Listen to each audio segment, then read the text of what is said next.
இவனுடைய சிறுத்தை இறங்க வேண்டும். எப்படி சொல்ற?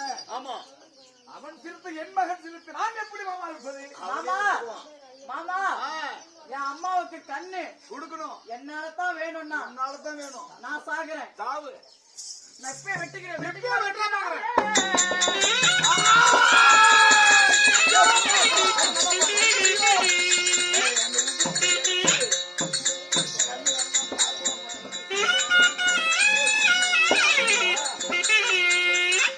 என்னடா புட்டு புட்டு கண்ணு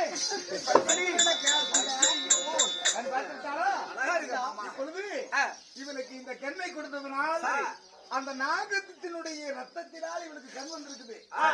அவனுக்கு அவனும் பாம்புதான். அவனும் பாம்பா? அவனும் அவனுடைய உடலும் பாம்புதான். அதாவது நாக அர்ஜுன அவன் பேரு. அப்படியா? நீ அர்ஜுன, சரி. அவன் நாக அர்ஜுன. எனக்கு பிறந்தவன் நாகார்ஜுன. சரி. அதனால் அவனுடைய அந்த உதிர ரத்தம், அவனுடைய ரத்தத்தை எடுத்து அவனுடைய இந்த நாகக்கண்ணியினுடைய உளிவியினுடைய கண்ணில் பற்றியதனால் இவனுக்கும் கண் வந்து விட்டது. இன்னிலிருந்து உளிவி எனும் நாகக்கண்ணி. நாகக்கண்ணிக்கு உளிவி என்ற நாகக்கண்ணிக்கு உளிவி என்ற நாகக்கண்ணிக்கு இப்பொழுது இந்த அரவானை இப்படி மடித்து ஒருவருக்கு உயிர் கொடுக்க கூடாது. அவனுக்கும் உயிர் கொடுக்கணும். நீங்கள் தாங்கள் கொடுக்க வேண்டும். நாகார்ஜுனாக இருக்கக்கூடியவன் இந்த சர்ப்பத்திலே ஒருவனாகப்பட்டு எப்படி தெரியுமா? இவனுக்கு என்னுடைய ஞான திசையினாலே எப்படி கிருஷ்ணா கங்க நதியிலே என்னுடைய கிருபையினால் இவனுக்கு நான் உயிர் வலிக்கிறேன். தண்ணி கொண்டு விடுவா. இங்கே இருக்கு இந்த நாகார்ஜுனனுக்கு இப்ப எப்படி தெரியுமா பேரு? இவனுக்கும் நல்ல அரவான் என்று சொல்லக்கூடிய பாம்பு இவன்.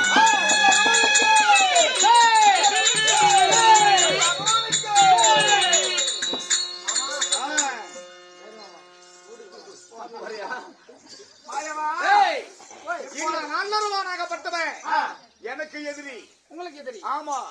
என் முகத்துல இவன் முடிச்சுட்டான்னா என் சக்கரத்தை விட்டு மறுபடியும் நான் தடுத்து விடுவேன். அப்படியா? மக வைக்க வேண்டும். அப்பா எப்படி தெரியுமா? நான் என்னைக்கே இருந்தாலும் இந்த கண்ணனை நான் கொல்லாம விட மாட்டேன். உயிர் கொடுத்த மாமண்டா, உயிர் கொடுத்தானோ மயிரை கொடுத்தானோ நான் கொல்லாம ஓடிக்கிட்டே நான் காலகத்துக்கு போறேன்.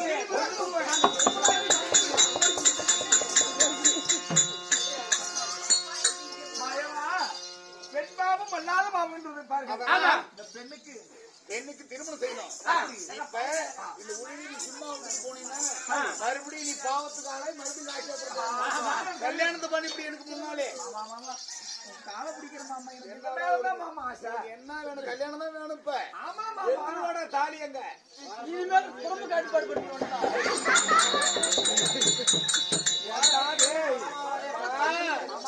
என்ன பண்றது? யுகத்துல ஏன் காரணம்? என்ன காரணம்? உன் யுகத்துல வந்து அதாவது இவன் வந்து எனக்கு நான் ராமனாகவும் எப்படி இவன் லட்சுமணனாகவும் இருந்தான். அதனால் இவனுக்கு எனக்காக வந்து பிரம்மச்சாரியாகவே 14 ஆண்டு கானக மார்க்கத்திலே கல்யாணம் இல்லாத பிரம்மச்சாரியாகவே இருந்து விட்டான். அதனால் அடுத்த ஜென்மம் எடுக்க ஒருவன் பிறந்தால் உனக்கு நான் கை காட்டுற பொண்ணெல்லாம் கல்யாணம் பண்ணி எப்படி அன்னைக்கு அதுதான் நடந்துகிட்டு இருக்குது. ஐயா சீக்கிரம் போ தாலி கொடு. கல்யாணம் செய்தானே